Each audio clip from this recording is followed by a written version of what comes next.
चलिए आइए साइंस पढ़ते हैं हम लोग। और साइंस में पहले क्या पढ़ेंगे? फिजिक्स।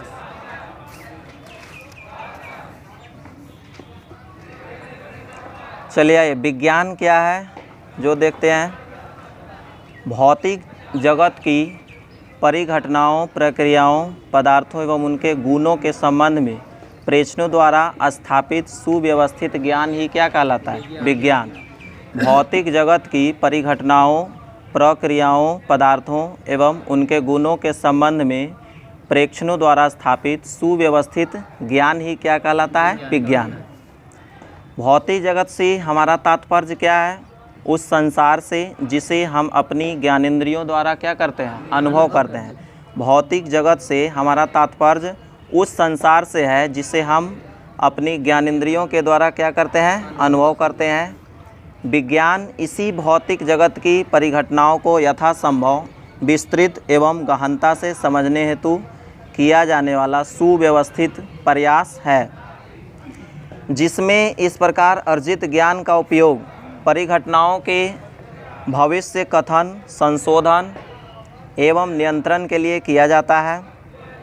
जो कुछ भी हम अपने चारों ओर देखते हैं उसी के आधार पर अन्वेषण करना, प्रयोग करना एवं भविष्यवाणी करना ही क्या है? विज्ञान। पारिभाषिक रूप में देखते हैं विज्ञान की परिभाषा। वास्तविक अनुभवों या प्रयोगों एवं परीक्षणों से प्राप्त तथ्यों के तार्किक विश्लेषण द्वारा विकसित हुए सुव्यवस्थित ज्ञान को ही क्या कहते हैं? विज्ञान। तो परिभाषा क्या हो जाएगा? वास्तविक अनुभवों या प्रयोगों एवं परीक्षणों से प्राप्त तथ्यों के तार्किक विश्लेषण द्वारा विकसित हुए सुव्यवस्थित ज्ञान को ही क्या कहते हैं? विज्ञान। विज्ञान को कितने भागों में विभाजित किया जाता है? 3 भाग में। प्राकृतिक विज्ञान, औपचारिक विज्ञान और सामाजिक विज्ञान। विज्ञान को कितने भागों में विभाजित किया जाता है? 3। प्राकृतिक विज्ञान, औपचारिक विज्ञान और सामाजिक विज्ञान। प्राकृतिक विज्ञान को फिर कितने भाग बांटते हैं? 3। भौतिकी, रसायन और जीव विज्ञान। प्राकृतिक विज्ञान को कितने भाग में? 3। भौतिकी, रसायन और जीव। अच्छा, औपचारिक विज्ञान को 2 भाग में, गणित और लॉजिक। और सामाजिक विज्ञान को 2 भाग में, मानव व्यवहार और समाज। तो हम लोग को क्या पढ़ना है? मेनली रूप से प्राकृतिक विज्ञान। अब आइए प्राकृतिक विज्ञान पढ़ते हैं हम लोग। देखिए, विज्ञान की वह शाखा जो प्राकृतिक परिघटनाओं का विवरण, व्याख्या एवं भविष्य कथन, अवलोकन एवं अनुभवजन्य साक्ष्यों के आधार पर करती है, वही क्या कहलाती है? प्राकृतिक विज्ञान।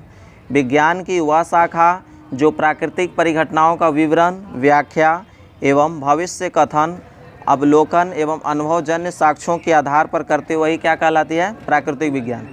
दरअसल में विज्ञान शब्द का प्रयोग प्रायः प्राकृतिक विज्ञान के लिए ही किया जाता है। विज्ञान शब्द का प्रयोग किस लिए किया जाता है? प्राकृतिक विज्ञान के लिए। अब आइए, प्राकृतिक विज्ञान की 3 शाखा है, भौतिक, रसायन एवं जीव। तो सबसे पहले हम लोग पढ़ेंगे भौतिकी। क्या पढ़ेंगे? भौतिकी। फिजिक्स। फिजिक्स शब्द किस भाषा से लिया गया है? ग्रीक भाषा। फिजिक्स शब्द किस भाषा लिया गया है? ग्रीक भाषा, जिसका अर्थ क्या होता है? प्रकृति या प्राकृतिक चीज़ें। फिजिक्स शब्द ग्रीक भाषा से लिया गया है, जिसका अर्थ क्या होता है? प्रकृति या प्राकृतिक चीज़ें। प्रकृति के मूलभूत नियम का अध्ययन एवं विभिन्न प्राकृतिक परिघटनाओं में उनकी अभिव्यक्ति के अध्ययन को ही क्या कहा जाता है? भौतिकी। प्रकृति के मूलभूत नियमों का अध्ययन एवं विभिन्न प्राकृतिक परिघटनाओं में उनकी अभिव्यक्ति के अध्ययन को ही क्या कहते हैं? भौतिकी। उदाहरण के लिए जैसे देखते हैं, पृथ्वी द्वारा प्रत्येक वस्तु पर गुरुत्वाकर्षण बल लगाया जाता है तथा सीप की टूटकर पृथ्वी पर गिरने की परिघटना में गुरुत्वाकर्षण बल की क्या है? अभिव्यक्ति है। पृथ्वी द्वारा प्रत्येक वस्तु पर कौन सा बल लगाया जाता है? गुरुत्वाकर्षण बल। और सेब के टूटकर पृथ्वी पर गिरने की परिघटना में कौन सा अभिव्यक्ति है? वही गुरुत्वाकर्षण बल। तो अध्ययन की सुविधा के लिए भौतिकी को भी फिर देखिए निम्नलिखित भागों में बांटा जा सकता है। जैसे यांत्रिकी। क्या है? यांत्रिकी, तरंग गति, प्रकाशिकी, आधुनिक भौतिकी, ऊष्मा हो गया, ध्वनि हो गया और विद्युत धारा एवं विद्युत चुंबकत्व। भौतिकी का अध्ययन प्रारंभ करने से पहले हमें यह जान लेना आवश्यक है कि भौतिकी में जिन परिघटनाओं, वस्तुओं या पदार्थों का अध्ययन किया जाता है उनके भौतिक गुणों को भौतिक राशियों के रूप में अभिव्यक्त करते हैं। किस रूप में व्यक्त करते हैं? भौतिक राशियों के रूप में। तो भौतिक राशियाँ, फिजिकल क्वांटिटीज़ क्या है वो अब देखते हैं। देखिए, किसी द्रव्य की सही स्थिति या उचित मात्रात्मक स्थिति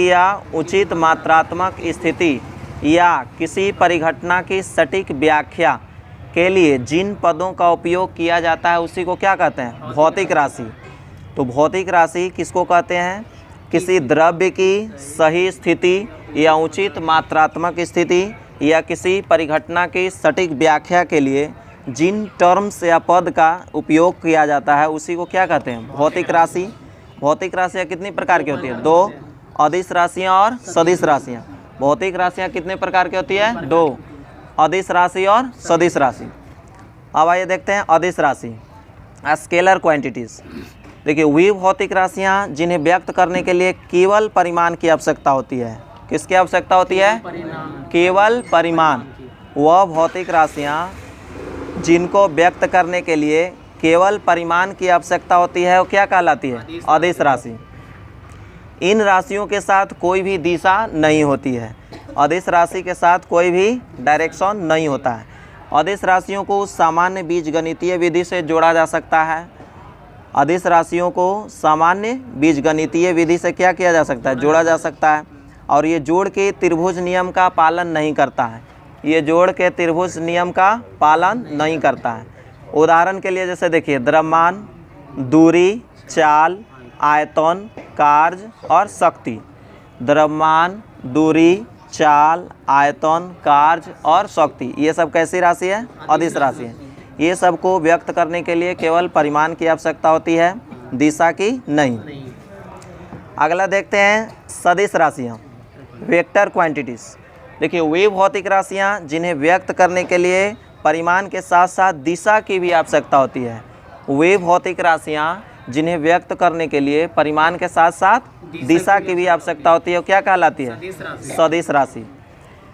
गणितीय क्रियाओं में सदिश राशियों के परिमाण और दिशा दोनों को ध्यान रखना आवश्यक होता है।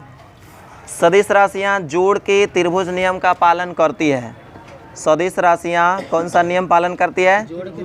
जोड़ के त्रिभुज नियम। तो याद रखिएगा, सदिश राशि में जोड़ के त्रिभुज नियम का पालन किया जाता है, अदिश राशि में नहीं किया जाता है। अब इसका एग्जाम्पल देखते हैं। जैसे वेग हो गया, विस्थापन हो गया, बल हो गया, संवेग। वेग, विस्थापन, बल, संवेग, ये सब कैसा उदाहरण है? सदिश राशि का। ये सब को व्यक्त करने के लिए परिमाण के साथ साथ और क्या आवश्यक है? दिशा। वेग को व्यक्त करने के लिए परिमाण के साथ साथ क्या होना चाहिए? दिशा भी होना चाहिए। यहाँ उपयुक्त राशियों को व्यक्त करने के लिए परिमाण के साथ साथ दिशा की भी आवश्यकता होती। जैसे देखिए, वेग 5 किलोमीटर प्रति सेकंड किस डायरेक्शन में? पूरब की ओर या दक्षिण की ओर, कुछ भी हो, दिशा दिखाना पड़ेगा। विस्थापन जैसे है 10 किलोमीटर, किधर की ओर विस्थापन होगा? तो कोई डायरेक्शन देना होगा। बल जैसे 5 न्यूटन लग रहा है तो ऊपर लग रहा है या नीचे की ओर लग रहा है, उसका भी डायरेक्शन देना होगा। संवेग है जैसे 5 केजी मीटर पर सेकंड, दाईं तरफ लग रहा है या बाईं तरफ, ये सब डायरेक्शन ज़रूरी है। अब कुछ उदाहरण दिया हुआ है वो देख लेते हैं।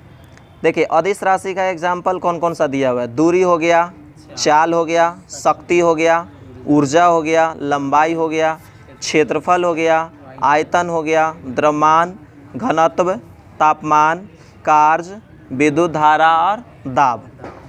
दूरी, चाल, शक्ति, ऊर्जा, लंबाई, क्षेत्रफल, आयतन, द्रव्यमान, घनत्व, तापमान, कार्य, विद्युत धारा और दाब, ये सब कैसी राशियाँ हैं? अदिश राशि। सदिश राशि का एग्जाम्पल देख लेते हैं। विस्थापन, वेग, बल, संवेग, त्वरण हो गया, वजन या भार, विद्युत क्षेत्र, चुंबकीय क्षेत्र, विद्युत तीव्रता, विद्युत धारा, घनत्व। विद्युत धारा, घनत्व, सिर्फ विद्युत धारा बोलेगा तो अदिश राशि, लेकिन विद्युत धारा घनत्व बोलेगा तो सदिश राशि। अच्छा, द्रव्यमान बोलेगा तो कौन राशि हो जाएगा? अदिश राशि। लेकिन भार बोलेगा तब सदिश राशि। तो ये सब ध्यान रखिएगा, द्रव्यमान बोलेगा तब अदिश राशि और भार बोलेगा तब सदिश राशि। अच्छा, चाल बोलेगा तब अदिश राशि हो जाएगा, लेकिन वेग बोलेगा तब सदिश राशि। भौतिक राशियों का एक अन्य वर्गीकरण मूल राशि और व्युत्पन्न राशि के रूप में भी किया जाता है। एक दूसरा वर्गीकरण किस रूप में किया जाता है? मूल राशि और व्युत्पन्न राशि। अब देखिए मूल राशियाँ क्या हैं। वे भौतिक राशियाँ जो अन्य भौतिक राशियों से स्वतंत्र है, वे भौतिक राशियाँ जो अन्य भौतिक राशियों से स्वतंत्र है क्या कहलाता है? मूल राशि। उदाहरण के लिए जैसे देखिए दूरी, दूरी अपने आप में स्वतंत्र है। समय हो गया, द्रव्यमान हो गया, ये सब क्या है? स्वतंत्र है। तो वह वे भौतिक राशियाँ जो अन्य भौतिक राशियों से स्वतंत्र हो क्या कहलाता है? मूल राशि। दूसरा है व्युत्पन्न राशि। वे भौतिक राशि जो एक या एक से अधिक मूल राशियों पर निर्भर करता है। वे भौतिक राशियाँ जो एक या एक से अधिक मूल राशियों पर निर्भर रहता है उसको क्या कहते हैं? व्युत्पन्न राशि। जैसे देखिए चाल, उदाहरण के लिए देखिए चाल हो गया दूरी और किस पे निर्भर है? समय। चाल किस पे निर्भर है? दूरी और समय।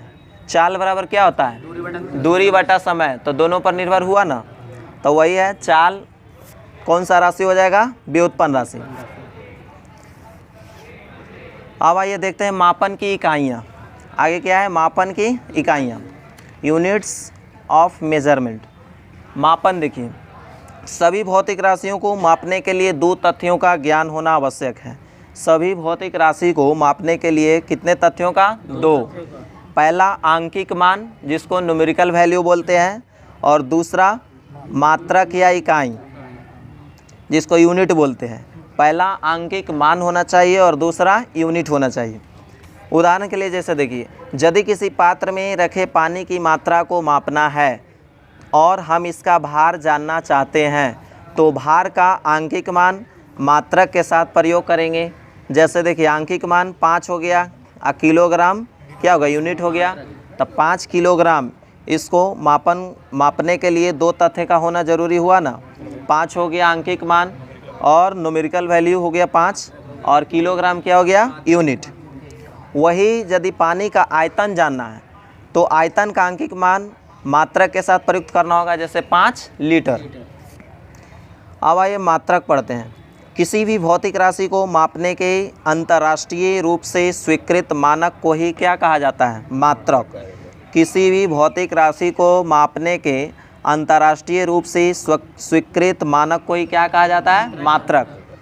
भौतिक राशियों के एक निश्चित परिमाण को मानक मानकर तथा उन्हें विभिन्न नाम देकर संबंधित राशियों के मात्रकों का निर्माण किया गया है।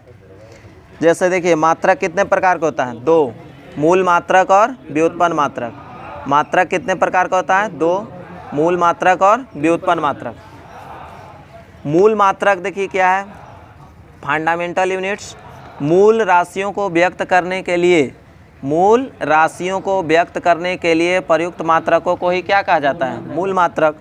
मतलब मूल राशि जो हम लोग पढ़े, दूरी जैसे हो गया, समय हो गया, द्रव्यमान हो गया, ये सब मूल राशि जो पढ़े, ये सब को व्यक्त करने के लिए जो यूनिट की आवश्यकता होगी उसी को क्या कहते हैं? मात्रक, मूल मात्रक। ये अन्य मानकों से क्या होता है? स्वतंत्र होता है। उदाहरण के लिए देखिए लंबाई का मात्रक क्या होता है? मीटर। समय का मात्रक सेकंड। लंबाई का मात्रक क्या होता है? मीटर, और समय का सेकंड। उसके बाद देखिए भौतिक राशि की बीमा देख लेते हैं। किसी भौतिक राशि की बीमाएं उन घातों को कहते हैं जिन्हें उस राशि को व्यक्त करने के लिए मूल राशियों पर चढ़ाना पड़ता है। बीमा किसको बोलते हैं? उस घात को कहा जाता है जिन्हें उस राशि को व्यक्त करने के लिए मूल राशियों पर क्या करना पड़ता है? चढ़ाना पड़ता है। उसी घात को क्या बोलते हैं? बीमा। किसी भौतिक राशि की प्रकृति की व्याख्या उसकी बीमाओं द्वारा ही किया जाता है। किसी भौतिक राशि की प्रकृति कैसा है उसकी व्याख्या किसके द्वारा करते हैं? बीमा द्वारा ही। मूल राशियों के बीमीय सूत्र स्वतंत्र रूप से निर्धारित किए जाते हैं, स्वतंत्र रूप से निर्धारित किए गए हैं, तथा व्युत्पन्न राशियों के बीमीय सूत्र मूल राशियों के घातांक के रूप में ही व्यक्त किया जाता है। मूल राशि का बीमीय सूत्र क्या होता है? स्वतंत्र। और व्युत्पन्न राशियाँ का मूल राशियों के ही क्या है? घातांकों पर। जैसे देखिए मूल राशि एवं उनके बीमीय सूत्र। मूल राशियाँ देखिए, लंबाई हो गया, लंबाई का क्या है L, द्रव्यमान का क्या होता है M, द्रव्यमान का बीमा क्या होता है M, समय का T, ताप का K, विद्युत धारा रहेगा तो A, और ज्योति तीव्रता CD, ज्योति तीव्रता का क्या होता है CD, और पदार्थ की मात्रा का MOL, स्मॉल में याद रखिएगा MOL, पदार्थ की मात्रा रहेगा था MOL, ज्योति तीव्रता CD, विद्युत धारा A, ताप K, समय T, द्रव्यमान M, लंबाई L। दूसरा था व्युत्पन्न मात्रक। अगला क्या था व्युत्पन्न मात्रक। देखिए वे मात्रक जो मूल मात्रकों से ही प्राप्त होते हैं या इससे निगमित किए जाते हैं वो क्या कहलाता है व्युत्पन्न मात्रक। वे मात्रक जो मूल मात्रकों से प्राप्त होते हैं या इससे निगमित किए जाते हैं क्या कहलाता है व्युत्पन्न मात्रक। जैसे देखिए मीटर हो गया, लंबाई हो गया और सेकंड हो गया, ये समय का क्या है मूल मात्रक है। मीटर, लंबाई और सेकंड, सेकंड समय का मूल मात्रक है। इससे व्युत्पन्न मात्रक क्या हो जाएगा मीटर पर सेकंड, क्या है मीटर पर सेकंड। तो ये किसका मात्रक बन गया चाल का, किसका बन गया चाल का। तो व्युत्पन्न मात्रक हुआ ना, मीटर पर सेकंड किसका बन गया चाल का। तो मूल मात्रक से ही जो बनता है उसको क्या बोलते हैं व्युत्पन्न मात्रक। अब देखिए व्युत्पन्न भौतिक राशियाँ एवं उनके मापक एवं बीमीय सूत्र देखते हैं। क्षेत्रफल, क्षेत्रफल बराबर क्या होता है लंबाई गुना चौड़ाई। तो देखिए यहाँ क्षेत्रफल का लंबाई का हो गया मात्रक गुना चौड़ाई का मात्रक। तो लंबाई या चौड़ाई दोनों आखिर लंबाई ही ना है, तो उसमें क्या हो जाएगा मीटर गुना मीटर, मीटर गुना मीटर। लंबाई का मात्रक क्या होता है मीटर, तब मीटर स्क्वायर हो जाएगा। तो क्षेत्रफल का बीमा क्या हो जाएगा L स्क्वायर, क्योंकि लंबाई को किससे डिनोट कर रहे थे L। तो क्षेत्रफल का बीमीय सूत्र क्या हो गया L स्क्वायर। अगला देखते हैं आयतन। आयतन बराबर क्या होता है लंबाई गुना चौड़ाई गुना ऊंचाई, यानी ये भी तीनों एक तरह से क्या है लंबाई है। तो 3 बार लंबाई को गुना करेंगे यानी मीटर गुना मीटर गुना मीटर बराबर क्या हो जाएगा मीटर क्यू। तब मात्रक हो गया आयतन का मीटर क्यू, मात्रक क्या हो गया मीटर क्यू, और लंबाई को किस में दर्शाते हैं L से। तो इसमें क्या हो जाएगा इसका बीमा सूत्र L क्यू। तो याद रखेगा क्षेत्रफल का बीमा सूत्र L स्क्वायर हो गया और आयतन का बीमा सूत्र L क्यू। अब आए घनत्व। घनत्व बराबर फार्मूला क्या होता है द्रव्यमान बटे आयतन। द्रव्यमान बटे क्या होता है आयतन। तो देखिए द्रव्यमान का मात्रक क्या होता है kg और आयतन का मात्रक मीटर क्यू। आयतन का अभी पढ़े हैं क्या होता है मीटर क्यू। तो kg प्रति मीटर क्यू इसका क्या हो गया यूनिट हो गया। घनत्व का मात्रक क्या हो गया kg प्रति मीटर क्यू। अब इसको देखिए बीमा सूत्र लिखेंगे तो kg द्रव्यमान को किस में लिखते थे m से, द्रव्यमान को कैसे लिखते हैं m, और मीटर क्यू, मीटर को किस में लिख रहे थे l, दूरी को किस में लिख रहे थे l से। तो l के पावर क्या हो जाएगा 3। अच्छा प्रति है तो प्रति में ऊपर फिर क्या हो जाएगा माइनस हो जाएगा। तो ml-3 या ml-q जैसे बोल सकते हैं। तो घनत्व का बीमीय सूत्र क्या हो गया ml-3, ml के पावर -3। उसके बाद आइए 4 नंबर में बेग है। बेग बराबर क्या होता है विस्थापन बटे समय, विस्थापन बटे समय। अच्छा विस्थापन का मात्रक क्या होता है मीटर और समय का मात्रक सेकंड। तो इसका पूछेगा बेग का मात्रक क्या हो गया मीटर पर सेकंड, मीटर पर सेकंड। अब इसका बीमीय सूत्र लिखेंगे तो मीटर का L हो जाएगा, मीटर का क्या हो जाएगा L, और समय का क्या लिखते हैं T। अच्छा प्रति में सेकंड है, सेकंड क्या है नीचे बट्टे में है तो क्या हो जाएगा -1 हो जाएगा। तो बेग का बीमीय सूत्र क्या होगा LT-1, LT-1। अगला देखते हैं त्वरण का। अगला क्या है त्वरण। त्वरण बराबर क्या होता है बेग में परिवर्तन बटा समय, बेग में परिवर्तन बटा समय। अच्छा बेग में परिवर्तन का मात्रक क्या हो जाएगा तब बेगे वाला मात्रक होगा मीटर पर सेकंड। बेग में परिवर्तन बोल रहा है यानी क्या होगा बेग का ही मात्रक होगा मीटर पर सेकंड और समय का मात्रक सेकंड। तो यहाँ पे फिर बीमा सूत्र लिखेंगे तो क्या हो जाएगा मीटर पर सेकंड का LT-1 पहले से मिला हुआ है। मीटर पर सेकंड क्या क्या होता है LT-1 और सेकंड एक और प्रति में है तो फिर क्या हो जाएगा T-2। तो त्वरण का बीमीय सूत्र क्या बन गया LT-2। त्वरण का बीमीय सूत्र क्या बन गया LT-2। आगे देखते हैं संवेग। अगला क्या है संवेग। संवेग बराबर फार्मूला क्या होता है, द्रव्यमान गुना वेग, द्रव्यमान गुना वेग। P बराबर mv। अब देखिए द्रव्यमान का क्या होता है केजी, द्रव्यमान का मात्रक केजी, और वेग का मीटर पर सेकंड। तो देखिए इसका अगर मात्रक पूछेगा संवेग का तो क्या हो जाएगा केजी मीटर पर सेकंड, केजी मीटर पर सेकंड। अच्छा केजी को फिर बीमीय सूत्र में लिखेंगे तो क्या होगा एम, केजी का किस में होगा एम, और मीटर पर सेकंड तो L T minus one, L T minus one. तो संवेग का बीमीय सूत्र क्या बन गया M L T minus one, M L T minus one. आगे देखते हैं बल। अगला क्या है बल। बल बराबर क्या होता है द्रव्यमान गुना त्वरण, F बराबर ए में पढ़े हैं हम लोग। बल बराबर क्या होता है द्रव्यमान गुना त्वरण। अब देखिए द्रव्यमान का मात्रक क्या हो जाएगा केजी, और त्वरण का मीटर पर सेकंड स्क्वायर, त्वरण का क्या हो जाएगा मीटर पर सेकंड स्क्वायर। तो इसका बीमीय सूत्र लिखेंगे तो क्या होगा, पहले देखिए m का लिखेंगे तो m हो जाएगा द्रव्यमान का, द्रव्यमान का क्या हो जाएगा m, और मीटर पर सेकंड स्क्वायर क्या हो जाएगा L T minus two, metre पर सेकंड स्क्वायर का क्या हो जाएगा एल टी माइनस टू। हम लोग त्वरण का निकाल चुके हैं। तो पूरा बीमा क्या हो गया बल का M L T minus two. ये बहुत ज़्यादा पूछा जाता है, याद रखिएगा। सेट्स में बल का बीमा बहुत बार पूछा जाता है, क्या होता है M L T minus two. उसके बाद आइए कार्य। कार्य भी बहुत पूछा जाता है। कार्य का भी देखिए कार्य बराबर क्या होता है बल गुना विस्थापन। कार्य बराबर फार्मूला क्या होता है बल गुना विस्थापन। अब देखिए बल गुना विस्थापन हो गया, तब बल का हम लोग अभी निकाल लिए हैं।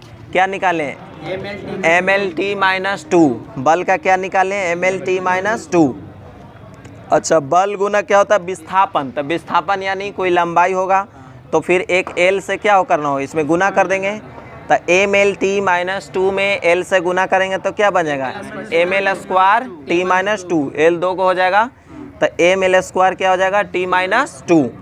तो कार्य का बीमा सूत्र क्या हो गया M L two T minus two, और बल का M L T minus two. आगे देखते हैं शक्ति है। अगला क्या है शक्ति या सामर्थ्य। देखिए शक्ति बराबर क्या होता है किए गए कार्य और बटे लगा समय, यानी कार्य बटा समय फार्मूला होता है। तो कार्य का अभी हम लोग निकाल लिए हैं M L two T minus two, M L two T minus two, और समय का क्या होता है समय का मात्रक बताइए सेकंड। तो इसको कैसे लिखेंगे जूल पर प्रति सेकंड में है, याद रखिएगा नीचे समय का मात्रक है ना। तो इसको देखिए एक और में लिख सकते हैं जूल प्रति सेकंड में ही। शक्ति को और किस में लिख सकते हैं कार्य का जूल होता है और समय का सेकंड, तो जूल प्रति सेकंड हो गया। अब इसका देखिए बीमा सूत्र बनाएंगे। तो देखिए नीचे में क्या था शक्ति बराबर क्या था कार्य बटा समय। तो कार्य का हम लोग निकाले हुए थे M L two T minus two, अब बट्टे में समय है तो समय फिर ऊपर एक जाएगा तो माइनस थ्री हो जाएगा, यानी M L square T minus three. शक्ति का बीमीय सूत्र क्या हो जाएगा M L square T minus three, M L square T minus three. शक्ति हो गया। अगला है दाब। दाब बराबर क्या होता है बल बटा क्षेत्रफल। देखिए किसी का भी बीमा सूत्र लिखना हो तो फार्मूला हमेशा ध्यान में रहना चाहिए। फार्मूला याद रहेगा तुरंत वहीं पे बीमा सूत्र बन जाएगा। तो दाब बराबर क्या होता है बल बटा क्षेत्रफल। दाब बराबर क्या होता है बल बटा क्षेत्रफल। अच्छा बल का हम लोग निकाल चुके हैं M L T minus two होता है, बल का क्या होता है M L T minus two, और क्षेत्रफल का भी निकाल चुके हैं। क्षेत्रफल का क्या होता है सिंपली एल स्क्वायर। क्षेत्रफल का क्या होता है एल स्क्वायर। तो एल स्क्वायर से फिर भागा देंगे तो क्या होगा एक एल कट जाएगा और एक एल क्या हो जाएगा माइनस में आ जाएगा, यानी M L minus one T minus two. तो दाब का बीमा सूत्र क्या होगा M L minus one T minus two, और इसका मात्रक पूछेंगे दाब का तो न्यूटन पर मीटर स्क्वायर, न्यूटन पर मीटर स्क्वायर, या इसको एक शब्द में क्या कहते हैं पास्कल। न्यूटन पर मीटर स्क्वायर को ही क्या बोलते हैं पास्कल। तो दाब का मात्रक क्या हो गया पास्कल। तो हम लोग बीमा सूत्र पूरा देख लिए, एक बार रिवाइज कर लेते हैं। क्षेत्रफल का बीमा सूत्र क्या है एल स्क्वायर, आयतन का बीमा सूत्र एल क्यू, घनत्व का बीमा सूत्र एम एल माइनस थ्री, वेग का बीमा सूत्र क्या हो जाएगा एल टी माइनस वन, त्वरण का बताइए एल टी माइनस टू, संवेग का M L T minus one, बल का mL/t-2, कार्य का mL²t-2, शक्ति का क्या हो जाएगा mL²t-3, दाब का mL-1t-2। अब आइए 10 की घात पढ़ते हैं, पावर ऑफ 10। देखिए जब कोई भौतिक मान बहुत छोटा या बड़ा होता है तो गणना की सुविधा से उसे 10 की घात में व्यक्त किया जाता है। जब कोई भौतिक मान बहुत बड़ा है या फिर बहुत छोटा है तो उसकी गणना की सुविधा की दृष्टि से कितने की घात में 10 की घात में व्यक्त किया जाता है। जैसे देखिए बीच में एक दिख रहा होगा मात्रक मीटर या ग्राम, 10 के पावर 0, 10 के पावर 0 रहेगा तो कितना होगा 1, किसी के पावर 0 रहता है तो क्या होता है 1। अब वहाँ से देखिए माइनस में भी चले हैं और प्लस में भी, तो 10 के पावर प्लस में चलते पहले। 10 के पावर 1 बराबर क्या होता है डेका, 10 के पावर 1 को क्या बोलते हैं डेका, 10 के पावर 2 को क्या बोला जाता है हेक्टो, 10 के पावर 2 को क्या बोला जाता है हेक्टो, 10 के पावर 3 किलो, 10 के पावर 3 किलो, 10 के पावर 6 मेगा, 10 के पावर 9 गीगा, 10 के पावर 12 टेरा, 10 के पावर 15 पेटा, 10 के पावर 18 एक्सा। तो स्पीड में रटिए, पहले क्या होगा डेका, डेका के बाद हेक्टो, हेक्टो के बाद किलो, किलो के बाद मेगा, मेगा के बाद गीगा, गीगा के बाद टेरा, टेरा के बाद पेटा, पेटा के बाद एक्सा। ये सब क्या हो गया पॉजिटिव में हो गया। अब आइए छोटा मात्रक में चलते हैं, नेगेटिव की ओर। 10 के पावर -1 को क्या बोलेंगे डेसी, 10 के पावर -1 को क्या बोलेंगे डेसी, 10 के पावर -2 सेंटी, 10 के पावर -2 सेंटी, 10 के पावर -3 मिली, 10 के पावर -6 माइक्रो, 10 के पावर -9 नैनो, -12 रहेगा तो पिको, -15 रहेगा तो फेमटो, -18 रहेगा तो एटो या ऑटो, एटो या ऑटो। तो याद रखिएगा 10 के पावर -1 डेसी, -2 सेंटी, -3 -6 -9 -12 -15 -18 एटो। अच्छा बताए तो प्लस में 9 रहेगा तो क्या बोलेंगे गीगा, प्लस में 9 रहेगा तो क्या बोलेंगे अच्छा माइनस में 6 रहेगा तो क्या बोलेंगे माइक्रो, माइनस में 6 रहेगा तो क्या बोलेंगे माइक्रो। अच्छा प्लस में 12 रहेगा तो टेरा, प्लस में 12 रहेगा तो टेरा। अच्छा माइनस में 15 रहेगा तो क्या बोलेंगे फेमटो, माइनस में 15 पावर रहेगा तो फेमटो। अच्छा बताइए, अच्छा बताइए पावर में +3 रहेगा तो क्या बोलेंगे किलो, पावर में +3 रहेगा तो किलो। अच्छा -3 रहेगा तो मिली, -3 रहेगा तो मिली। अब आइए उपयुक्त सारणी के आधार पर अब देखिए लंबाई का मात्रक दिया हुआ है। जैसे देखिए 1 किलोमीटर में कितना मीटर होगा 10 के पावर 3, 1 किलोमीटर में कितना मीटर होगा 10 के पावर 3 यानी 1000 मीटर। अच्छा 1 माइक्रोमीटर में कितना मीटर होगा 10 के पावर -6, माइक्रो है तो क्या है -6 है। अच्छा 1 नैनोमीटर में कह रहा है कितना मीटर होगा तो 10 के पावर -9, 10 के पावर -9 नैनोमीटर है तो 10 के पावर -9, क्योंकि नैनो कितना को बोलते हैं -9 को बोलते हैं। अच्छा ये बताइए अगर 1 नैनोमीटर को सेंटीमीटर में पूछेगा तो क्या बोले 10 के पावर -7, 10 के पावर -7, क्योंकि मीटर को सेंटीमीटर में बदलने के लिए क्या करेंगे 100 से गुना करेंगे, 100 से गुना करेंगे तो क्या हो जाएगा -7। ये क्वेश्चन हमेशा याद रखेगा, सेट में आते रहता है। 1 नैनोमीटर में आपसे पूछ देगा सेंटीमीटर में, और हम लोग स्पीड में देखकर मीटर वाला ही मार देते हैं -9 वाला ही। तो सेंटीमीटर में रहेगा तो कितना वाला मारेंगे -7 पावर, और मीटर में रहेगा तो -9। 1 पिकोमीटर में 10 के पावर -12 मीटर होगा, 1 फेमटोमीटर में 10 के पावर -15 मीटर। अच्छा देखिए फेमटोमीटर का ही पूर्व नाम क्या है फर्मीमीटर, फेमटोमीटर का ही पूर्व नाम क्या है फर्मीमीटर। देखिए वैसा ही भार के मात्रक में भी चलता है। 1 किलोग्राम कहेगा तो क्या होगा 10 के पावर 3 ग्राम या 1000 ग्राम कह सकते हैं, 10 के पावर 3 ग्राम। अच्छा 1 नैनोग्राम बराबर क्या आएगा तब 10 के पावर -9 ग्राम, क्योंकि नैनो किसको बोलते हैं -9 को। इधर ग्राम तो उधर भी ग्राम, इधर किलोग्राम तो उधर भी किलोग्राम हो सकता है, 1 किलोग्राम। आगे 1 पिकोग्राम बराबर क्या होता है 10 के पावर -12 ग्राम। ये सब हो गया। अब हम लोग देखते हैं मात्रक की पद्धति। अगला क्या है मात्रक की पद्धति, सिस्टम्स ऑफ यूनिट। देखिए भौतिक राशियों की मापन में प्रयुक्त मात्रकों के लिए 4 पद्धतियाँ हैं। कितनी पद्धतियाँ हैं 4। पहला है एमकेएस पद्धति, दूसरा सीजीएस पद्धति, तीसरा एफपीएस पद्धति, चौथा एसआई पद्धति, चौथा एसआई। पहला क्या है, पहला कौन सा है एमकेएस, दूसरा सीजीएस, तीसरा एफपीएस, चौथा एसआई।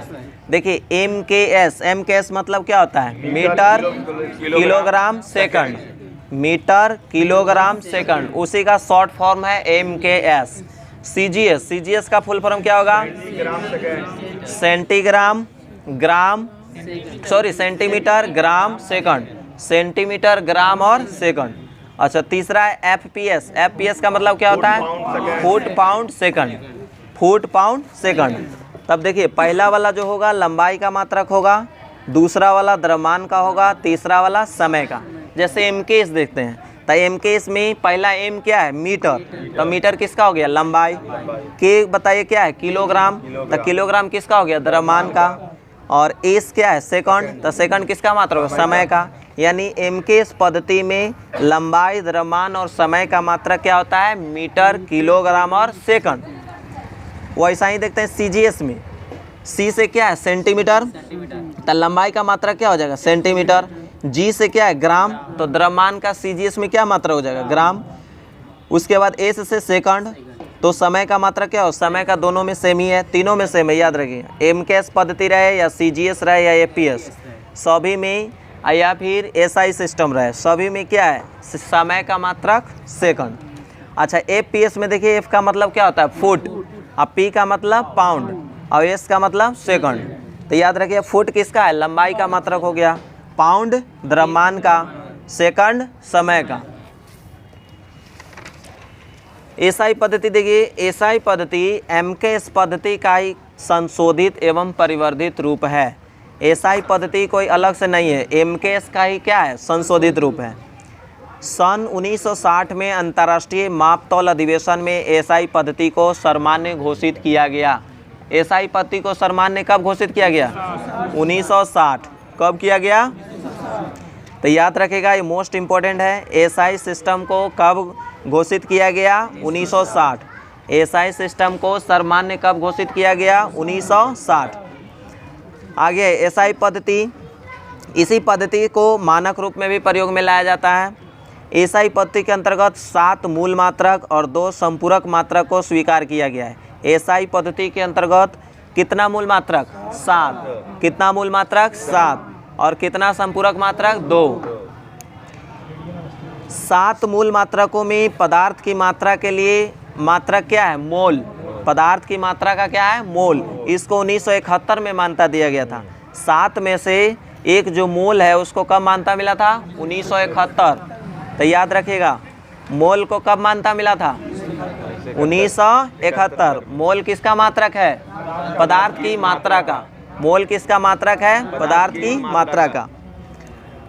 तब से अभी तक मूल मात्रकों की संख्या क्या है 7 ही है। तो याद रखिएगा 7वां मोल को कब मिला था 1971 में। और एसआई सिस्टम कब लागू हुआ था 1960। एसआई सिस्टम कब लागू हुआ था 1960। अब देखिए हम लोग देखते हैं 7 मूल मात्रा कौन कौन है। जैसे देखिए लंबाई है, पहला कौन है लंबाई, लंबाई का मात्रा क्या होता है मीटर। दूसरा है द्रव्यमान, द्रव्यमान का मात्रा किलोग्राम। तीसरा है समय, समय का मात्रक सेकंड। चौथा है विद्युत धारा, विद्युत धारा का मात्रक क्या होता है एम्पियर। पांचवा है ताप, ताप का मात्रक क्या होता है केल्विन। उसके बाद है ज्योति तीव्रता, इसका मात्रक क्या होता है कैंडेला, ज्योति तीव्रता का मात्रक कैंडेला। पदार्थ की मात्रा का क्या है मोल, पदार्थ की मात्रा का मात्रक मोल। इसको कब सम्मिलित किया गया 1971। तो याद रखिएगा ये जो पदार्थ की मात्रा का मात्रक मोल है इसको कब मान्यता मिला 1971 में।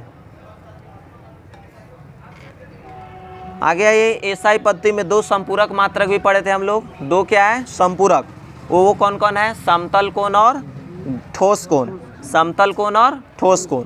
देखिए समतल कोण का मात्रक क्या होता है, रेडियन। समतल कोण का मात्रक रेडियन और ठोस कोण का अस्टेरेडियन।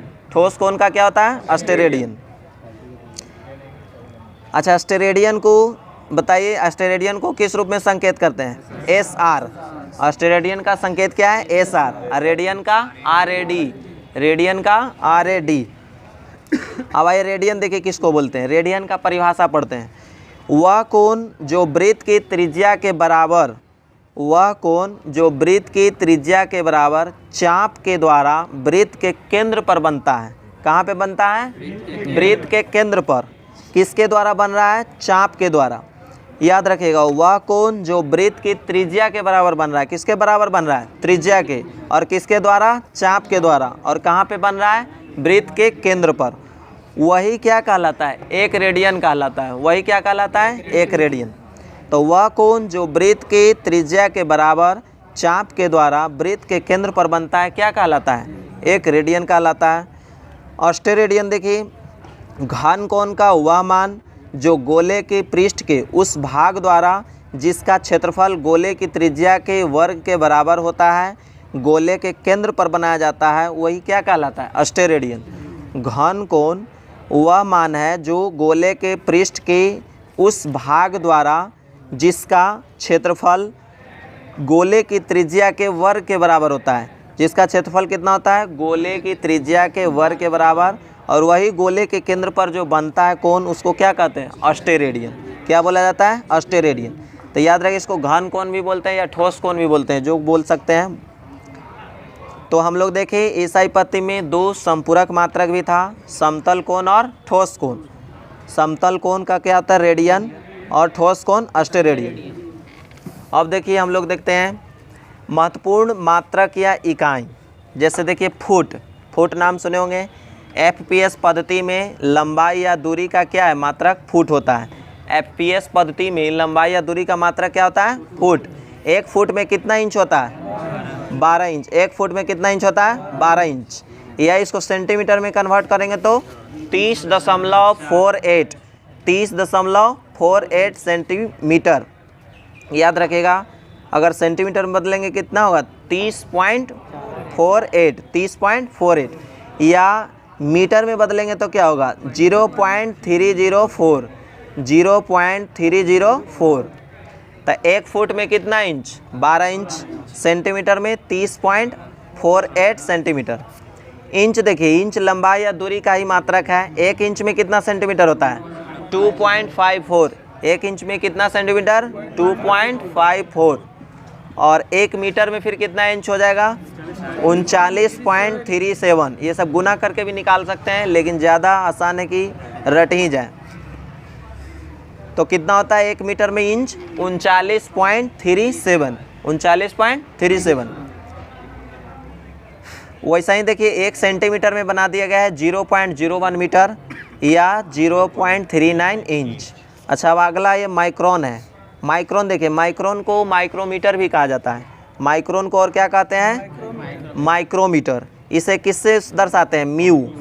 याद रखिएगा, माइक्रोन को किससे दर्शाते हैं, म्यू। एक माइक्रोन बराबर कितना होता है, 10 के पावर -6। एक माइक्रोन बराबर कितना होता है, 10 के पावर -6 मीटर। अगला देखिए एंगस्ट्रॉम। एंगस्ट्रॉम देखिए अत्यंत छोटी दूरी मापने का मात्रक है। एंगस्ट्रॉम क्या है, अत्यंत छोटी दूरी मापने का मात्रक है। तरंगदैर्घ्य को सामान्यतः एंगस्ट्रॉम में ही व्यक्त करते हैं। तरंगदैर्घ्य को किस में व्यक्त करते हैं, एंगस्ट्रॉम में। याद रखिए, हमेशा ही क्वेश्चन सेट में आता है। तरंगदैर्घ्य को किस में मापा जाता है, एंगस्ट्रॉम में। इसको A0 लिखते हैं। A के ऊपर एक 0 छोटा सा लिख दीजिएगा, वही हो जाएगा एंगस्ट्रॉम। एक एंगस्ट्रॉम बराबर कितना होता है मीटर में, 10 के पावर -10 मीटर। ये भी बहुत सेट में आता है, याद रखिएगा। एक एंगस्ट्रॉम में कितना होता है, 10 के पावर -10 मीटर। अत्यंत लंबी खगोलीय दूरी को मापने के लिए खगोलीय इकाई, प्रकाश वर्ष और पार्सेक का उपयोग किया जाता है। ज़्यादा लंबा दूरी मापना हो तो किसको यूज़ करेंगे, खगोलीय इकाई हो गया एस्ट्रोनॉमिकल यूनिट, प्रकाश वर्ष हो गया लाइट ईयर, पार्सेक हो गया। खगोलीय इकाई देखिए क्या है, खगोलीय इकाई पृथ्वी के केंद्र से सूर्य के केंद्र की औसत दूरी के बराबर होता है। खगोलीय इकाई किसको बोलते हैं? पृथ्वी के केंद्र से सूर्य के केंद्र के बीच औसत दूरी को ही क्या कहते हैं? खगोलीय इकाई। अच्छा, अगला देखिए प्रकाश वर्ष। प्रकाश देखिए, यह प्रकाश द्वारा एक वर्ष में 1,86,000 मील प्रति सेकंड के वेग से तय की गई दूरी है। कितना वेग से? 1,86,000 मील पर सेकंड। या इसी को सिर्फ लाख में मतलब अथ में तय करेंगे तो कितना हो जाएगा? 3 लाख किलोमीटर पर सेकंड। किलोमीटर में खाली किलोमीटर में अगर कन्वर्ट करेंगे तो कितना होता है? प्रकाश की चाल कितना होता है? 3 लाख किलोमीटर पर सेकंड। या उसी को 3 गुना 10 के पावर 8 मीटर पर सेकंड कहते हैं। 3 गुना 10 के पावर 8 मीटर पर सेकंड या 3 लाख किलोमीटर पर सेकंड, जो भी बोलिए। या 1,86,000 मील प्रति सेकंड। तीनों क्या है? सेम है। जो प्रकाश की चाल है, प्रकाश की चाल कौन मापा था? रोमर। प्रकाश की चाल किसने मापा था? रोमर। तो वही है कि प्रकाश अपनी चाल से एक साल में जितना दूरी तय करता है उसी को क्या बोलते हैं? प्रकाश वर्ष। क्या बोला जाता है? प्रकाश वर्ष। और उसका एक मान निकाल लिया गया है, जो देखिए कितना होता है। एक प्रकाश वर्ष का मान कितना होता है? 9.46 गुना 10 के पावर माइनस 15 मीटर। 9.46 गुना 10 के पावर 15 मीटर। अच्छा, अगर किलोमीटर में यही मान पूछेगा तो 3 घात कम कर देंगे। 9.46 कितना हो जाएगा? 10 के पावर 12 किलोमीटर। 10 के पावर 12। तो याद रखिएगा, सीट में या एग्ज़ाम्स में बहुत बार आते रहता है ऐसे। मीटर में ना देके किस में पूछ देता है? किलोमीटर में। तो कौन सा मारेंगे? पावर 12 वाला। ऐसा नहीं कि 15 वाला या स्पीड में मार दें। चलिए आगे आइए। तो प्रकाश वर्ष हो गया। उसके बाद है पार्सेक। इसका प्रयोग खगोलीय दूरी को व्यक्त करने के लिए किया जाता है। पार्सेक का उपयोग कौन सा दूरी व्यक्त करने में? खगोलीय दूरी। एक पार्सेक का मान कितना होता है? 3 गुना 10 के पावर 16 मीटर। 3 गुना 10 के पावर 16 मीटर। एक पार्सेक बराबर याद रखिएगा कितना होता है? 3 गुना 10 के पावर 16। अच्छा, इसी को अगर किलोमीटर में लिखना रहेगा तो किस में लिखेगा? 30 गुना कितना? 30 गुना 10 के पावर 15। 30 गुना 10 के पावर 15। वही देखिए, उसी को लिखा है प्रकाश वर्ष में। 14 हो जाएगा। 14 हो जाएगा। नहीं, वो भी सही है। 30 कर दो। नहीं, हम 30 बोले हैं। 30 वही पूछता है, याद रखिएगा। 30 गुना 10 के पावर 15। 1 0 इधर खाली घुसा दिए हैं। 10 के पावर 16 है ना, तो 1 0 निकाल के 30 से गुना कर। जैसे 9.46 है ना, उसको 3 से गुना कीजिएगा, वही आएगा 30 पॉइंट समथिंग आता है। तो उसी का मान दिया हुआ है। एक पार्सेक बराबर कितना होता है? 3 गुना 10 के पावर 16 मीटर। या इसको 30 गुना 10 के पावर 15 मीटर भी कह सकते हैं। किलो बात नहीं समझ रहे हैं? यहाँ मीटर खाली बोल रहे हैं, किलोमीटर हम मीटरे में बोल रहे हैं, लेकिन 30 मीटर बोल रहे हैं। यहाँ 3 मीटर है, तब ना 10 1 किलोमीटर बोलेंगे तब 14 होगा। आप ध्यान से देखिए मान पहले कितना है? 3 गुना 10 के पावर 16 मीटर है। अच्छा, एक 10 हम निकाल लेते हैं तो पावर 15 होगा, और 10 3 में गुना कर देंगे तो 30 होगा। मीटर हो जाएगा। तब मीटरे बोल रहे हैं, मीटरे बोल रहे हैं। हाँ, तब वही आता है ऑप्शन में, ध्यान दीजिएगा, वही रहता है। 30 गुना 10 के पावर 15 मीटर। 30 गुना 10 के पावर 15 मीटर भी लिखा रहता है, याद रखिएगा। एक पार्सेक, तो एक पार्सेक का मान 30 गुना 10 के पावर 15 भी लिख सकते हैं, या 3 गुना 10 के पावर 16 भी लिख सकते हैं। अच्छा, यह इसी को फिर प्रकाश वर्ष में कन्वर्ट किया है। कितना होता है? 3.262। 3.262। तो ये भी बहुत पूछता है। एक पार्सेक बराबर कितना प्रकाश वर्ष? 3.26। डायरेक्ट 26 तक ही आता है। 3.26। अब देखिए, परिभाषा अनुसार पार्सेक वह दूरी है जिस पर खगोलीय इकाई 1 सेकंड का कोण बनाती है। पार्सेक किसको बोलते हैं? जिस पर खगोलीय इकाई 1 सेकंड का कोण बनाती है। जिस दूरी पे खगोलीय इकाई 1 सेकंड का कोण बनाती है उसी को क्या कहते हैं? पार्सेक। उसी को क्या बोला जाता है? पार्सेक। तो याद रखेगा, आप परिभाषा के अनुसार अगर कभी पूछ दिया जाए क्वेश्चन कि वह दूरी जिस पर खगोलीय इकाई 1 सेकंड का कोण बनाते हैं उसे क्या कहा जाता है? पार्सेक। तो ये सब हो गया। हम लोग खगोलीय इकाई, प्रकाश वर्ष और पार्सेक का उपयोग करते हैं लंबी लंबी दूरी को मापने के लिए। अब आगे आते हैं, अगला क्या है? वैरल। वायरल नाम सुने होंगे, बहुत ही फेमस है। वायरल एक क्या होता है, खाली बेलनाकार कंटेनर होता है। वायरल क्या होता है, एक खाली बेलनाकार कंटेनर होता है जिसका आयतन लगभग कितना होता है, 159 लीटर। एक बैरल में कितना लीटर होता है, 159। देखिए कच्चा तेल मापने में सामान्यतः वायरल का उपयोग किया जाता है। कच्चा तेल मापने में किसका उपयोग करते हैं, वायरल का। तो एक बैरल में कितना लीटर, 159 लीटर। 159 लीटर। अगला देखिए मोल है, किसी पदार्थ की वह मात्रा जिसमें उस पदार्थ के अवयवों की संख्या कार्बन के 0.012 kg, यानी देखिए इसको 12 ग्राम ही डायरेक्ट ज़्यादा लिखता है। कार्बन के 12 ग्राम में उपस्थित परमाणुओं की संख्या के बराबर होती है, उसी को क्या बोलते हैं, एक मोल। एक मोल किसको बोलते हैं, पदार्थ की वह मात्रा जिसमें उस पदार्थ के अवयवों की संख्या कार्बन के 12 ग्राम में, कार्बन के कितना ग्राम में, 12 ग्राम में उपस्थित परमाणुओं की संख्या के बराबर होती है, उसी को क्या कहते हैं, एक मोल। उसी को क्या कहा जाता है, एक मोल। चूँकि देखिए कार्बन 12 के 12 ग्राम में परमाणुओं की संख्या 6.023 गुना 10 के पावर कितना होता है, 23। कितना होता है 12 ग्राम में परमाणु की संख्या, 6.023 गुना 10 के पावर 23। अतः एक मोल पदार्थ की वह मात्रा है जिसमें उसके अवयवी तत्वों की संख्या कितना होना चाहिए, 6.023 गुना 10 के पावर 23। इसी संख्या को एक और नाम दिया जाता है एवोगाड्रो नियतांक। एवोगाड्रो नियतांक या एवोगाड्रो संख्या, इसको क्या कहा जाता है, एवोगाड्रो नियतांक या एवोगाड्रो संख्या। ये हमेशा पूछा जाता है, सेट्स में हो या एग्जाम हो, सभी चीज़ में पूछता है। याद रखिएगा कि एवोगाड्रो संख्या का मान कितना होता है, 6.023 गुना 10 के पावर 23। तो याद रखिएगा हमेशा। अब आइए अगला है डॉप्सन। डॉप्सन देखिए क्या है, वायुमंडल के ऊर्ध्वाधर स्तंभ में उपस्थित किसी गैस की मात्रा को मापने की इकाई है। डॉप्सन से क्या मापते हैं, वायुमंडल के ऊर्ध्वाधर स्तंभ में उपस्थित किसी गैस की मात्रा को, वायुमंडलीय ओजोन की मात्रा को किस में व्यक्त करते हैं, डॉप्सन में। तो उसी प्रकार ओजोन की मात्रा भी हम लोग को ज्ञात करना होगा, तो किससे मापेंगे, डॉप्सन में। ओजोन की मात्रा किस में व्यक्त किया जाता है, डॉप्सन। तो ओजोन की मात्रा का मात्रक क्या होता है, डॉप्सन। अगला देखिए क्यूसेक, ये भी बहुत बार पूछता है। यह प्रवाह मापने की इकाई है। क्यूसेक क्या है, प्रवाह मापने की इकाई है।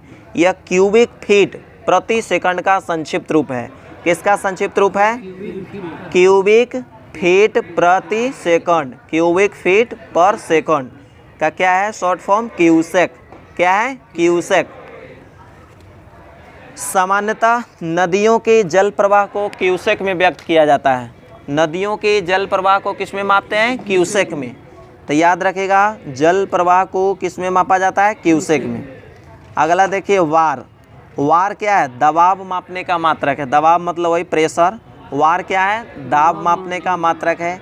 एक बार बराबर कितना पास्कल होता है, 1,00,000 पास्कल।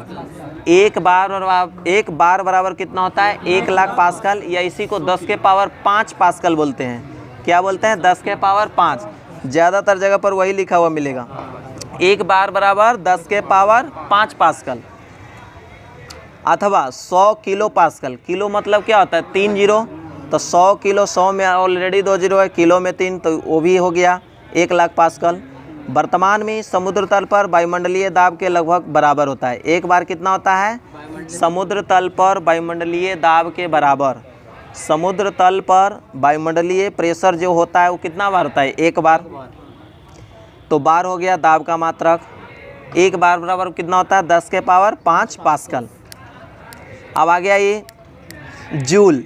जूल किसका मात्रक है, कार्य और ऊर्जा दोनों का। कार्य और ऊर्जा दोनों का। जूल किसका मात्रक है, कार्य और ऊर्जा दोनों का है। अगला देखिए थर्म। थर्म किसका मात्रक है, उष्मा का। थर्म किसका मात्रक है, उष्मा का। थर्म को कैसे लिखते हैं, THM। THM देखिए THM से दर्शाया जाता है। यह 1,00,000 ब्रिटिश थर्मल यूनिट के बराबर होता है। थर्म कितना यूनिट के बराबर, 1,00,000। 1,00,000 ब्रिटिश थर्मल यूनिट के बराबर होता है एक थर्म।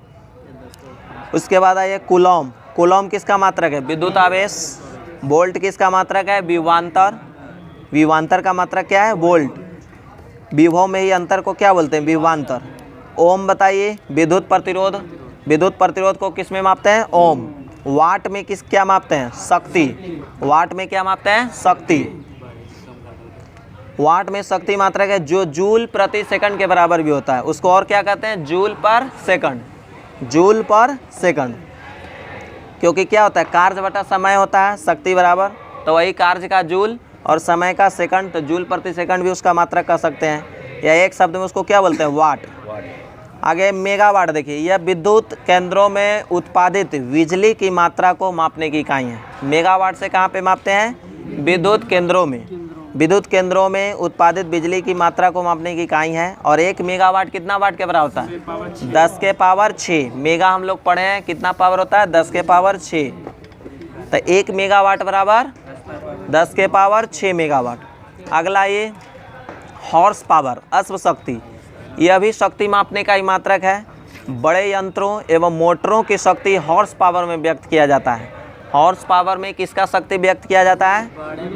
बड़े यंत्र हो या फिर मोटर हो। 1 हॉर्स पावर में कितना वाट होता है? 746 वाट। 1 हॉर्स पावर में कितना वाट होता है? 746 वाट। उसके बाद है किलोवाट घंटा। किलोवाट घंटा किसका मात्रक है? ऊर्जा का। देखिए, इसमें अगर खाली किलोवाट रहता तो किसका मात्रक होता? शक्ति का।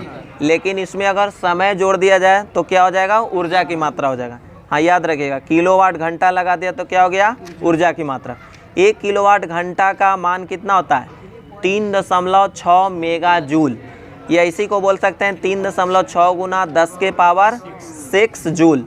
3 गुना 6 गुना 3.6 गुना 10 के पावर 6 जूल, किसके बराबर? 1 किलोवाट घंटा। 1 किलोवाट घंटा का मान कितना होता है? 3.6 गुना 10 के पावर 6 जूल। मेगा बोल दीजिएगा तो 10 के पावर 6 नहीं बोलना पड़ेगा, बात वही है। आ गया ये मैक। मैक देखिए, अति तीव्र चाल मापने की इकाई है। मैक किसका इकाई है? अति तीव्र चाल, माने बहुत ज़्यादा चाल को मापने की इकाई क्या है? मैक। जैसे देखिए, किसी माध्यम में ध्वनि की चाल, किसी माध्यम में ध्वनि की चाल को 1 मैक कहा जाता है। किसी माध्यम में ध्वनि की चाल को क्या कहा जाता है? 1 मैक। जैसे हवा में ध्वनि की गति कितना है? 332 मीटर पर सेकंड। 1 मैक से अधिक चाल को सुपरसोनिक कहा जाता है। 1 मैक से अधिक चाल को क्या कहा जाता है? सुपरसोनिक। और 5 मैक से अधिक चाल को क्या कहा जाता है? हाइपरसोनिक। 5 मैक से अधिक चाल को क्या कहा जाता है? हाइपरसोनिक। तो याद रखिएगा, 1 मैक से अधिक चाल रहेगा तो सुपरसोनिक, 1 मैक से अधिक रहेगा तो सुपरसोनिक, और 5 मैक से अधिक रहेगा तो हाइपरसोनिक। तीव्रगामी वायुयान और लड़ाकू विमानों की गति को मैक में ही व्यक्त किया जाता है। अब देखिए, कुछ देखते हैं। सोनार है एक। सोनार का फुल फॉर्म क्या होता है? Sound navigation and raising. Sound navigation and raising. यह पराश्रव्य तरंगों के उपयोग से समुद्र के भीतर किसी वस्तु की स्थिति ज्ञात करने में सहायक उपकरण है। सोनार से क्या करते हैं? पराश्रव्य तरंगों के उपयोग से। सोनार में कौन सा तरंग उपयोग होता है? पराश्रव्य। किसका होता है? पराश्रव्य। यह समुद्र के भीतर किसी वस्तु की स्थिति ज्ञात करने का उपकरण है। पनडुब्बियों के नौवहन में उपयोग किया जाता है। पनडुब्बियों के नौवहन में। तो सोनार समझ गए, कौन सा तरंग का उपयोग करेंगे? पराश्रव्य। आगे देखिए, नॉट। नॉट देखिए, समुद्री जहाज की गति मापने की इकाई है। नॉट क्या है? समुद्री जहाज की गति मापने की इकाई। 1 समुद्री मील प्रति घंटा चाल को ही क्या कहते हैं? नॉट। 1 समुद्री मील पर आवर को ही क्या कहा जाता है? नॉट। माने 1 घंटा में 1 समुद्री मील चलेगा तो उसी को क्या बोलेंगे? नॉट बोलेंगे। तो नॉट किसका मात्रा हो गया? समुद्री जहाज की गति मापने का। आगे देखते हैं, रडार है। रडार का फुल फॉर्म क्या होता है? Radio detection and raising. Radio detection and raising. Radar में कौन सा तरंग का उपयोग होता है? सूक्ष्म तरंग। देखिए, यह सूक्ष्म तरंगों के उपयोग से किसी वस्तु की स्थिति का पता लगाने का काम करता है। वायुयान के परिचालन हेतु हवाई अड्डों का प्रयोग किया जाता है। वायुयान को परिचालन करवाना है तो किसका उपयोग करेंगे? हवाई अड्डा पर, हवाई अड्डे पर रडार का उपयोग। किसका करेंगे? रडार।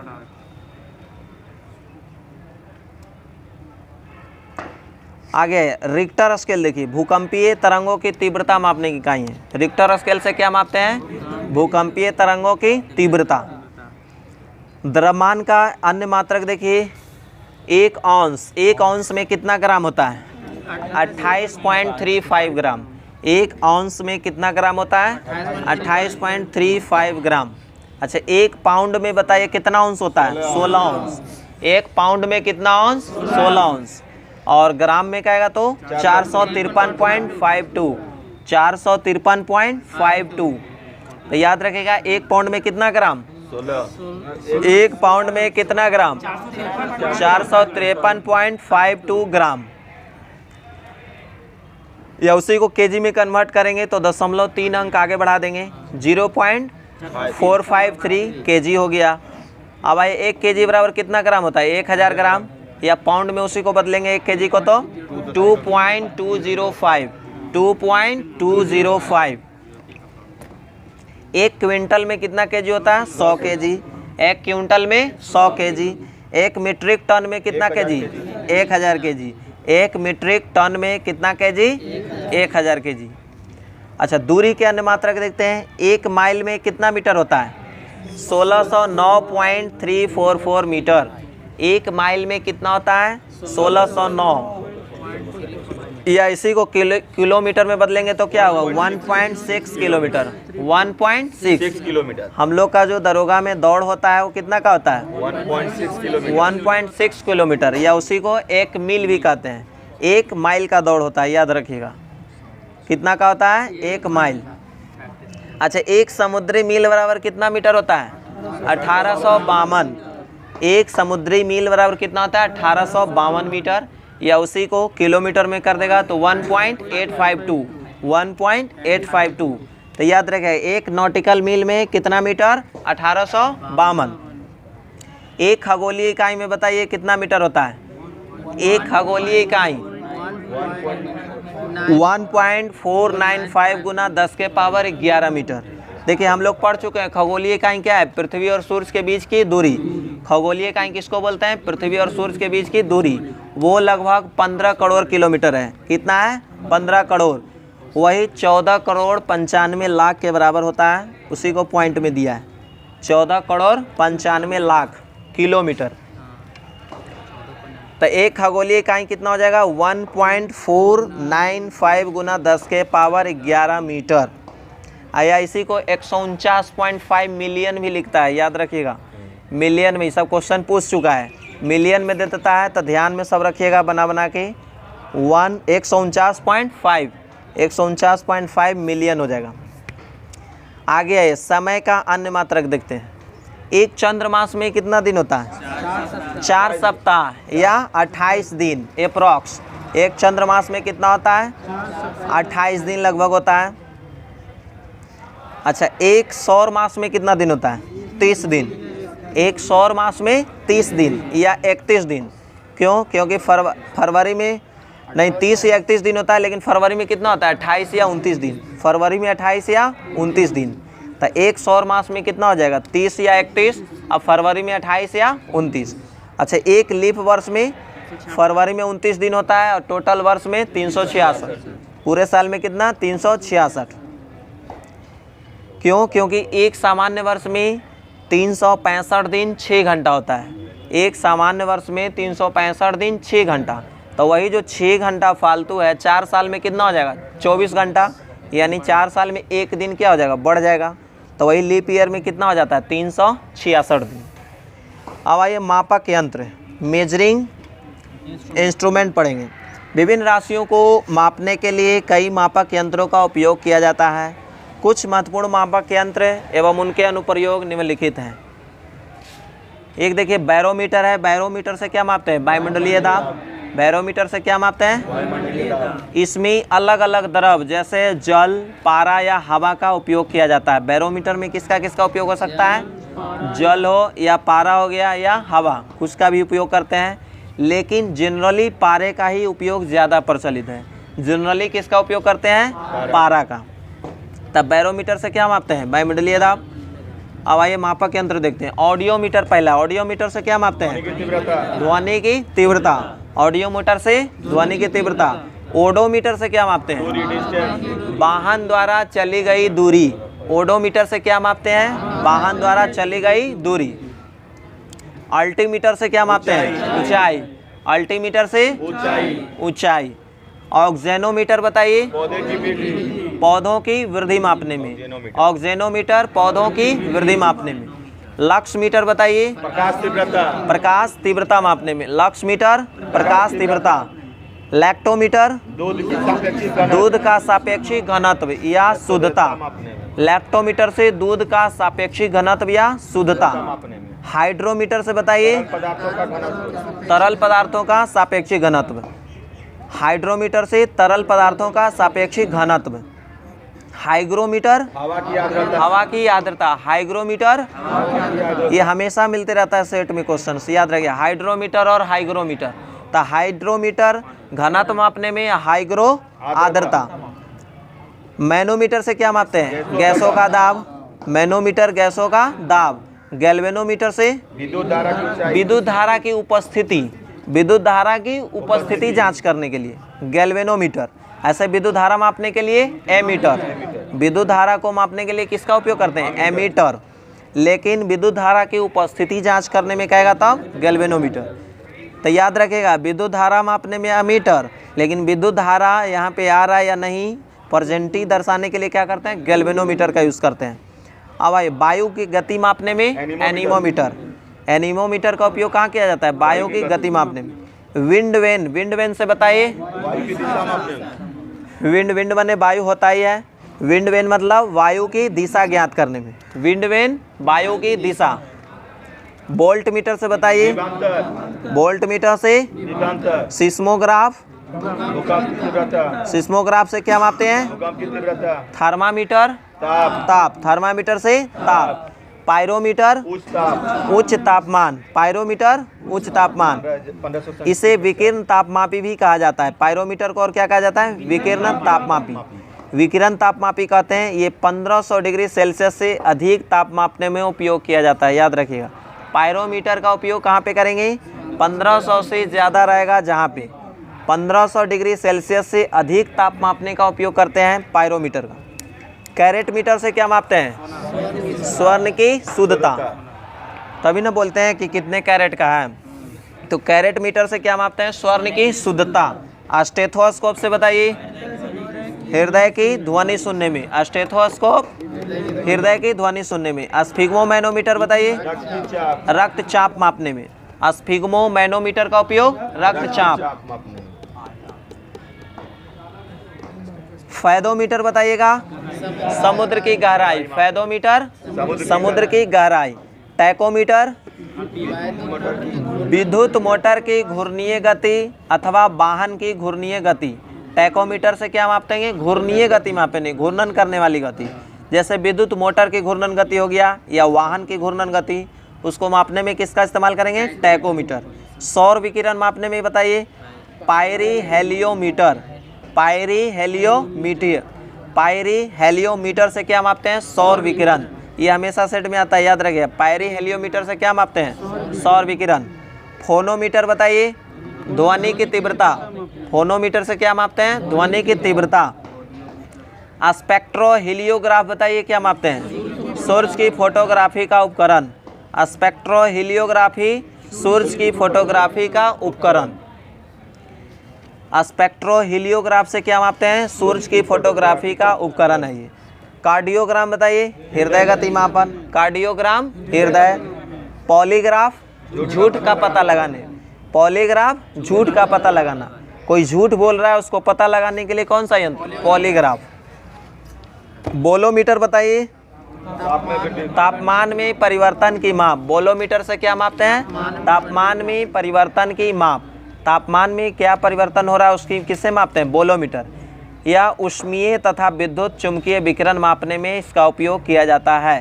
तापमान में परिवर्तन की माप द्वारा ऊष्मीय तथा विद्युत चुंबकीय विकिरण के मापने में किसका उपयोग करते हैं? बोलोमीटर। चलिए तो बताइए तो जल प्रवाह को किस में मापते हैं? क्यूसेक। मोल को कब मान्यता मिला? 1971। मोल को कब मान्यता मिला? 1971। एसआई सिस्टम कब लागू हुआ? 1960। एक प्रकाश वर्ष में कितना मीटर? 9.46 गुना 10 के पावर 15 मीटर। 9.46 गुना 10 के पावर 15। अच्छा बताए तो 1 फुट में कितना सेंटीमीटर? 1 फुट में सेंटीमीटर बताइए।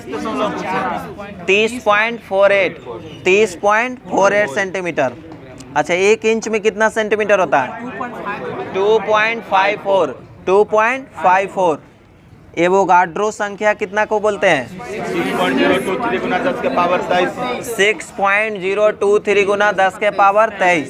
6.023 गुना 10 के पावर 23। ओजोन की मात्रा किस में मापते हैं? डॉप्सन।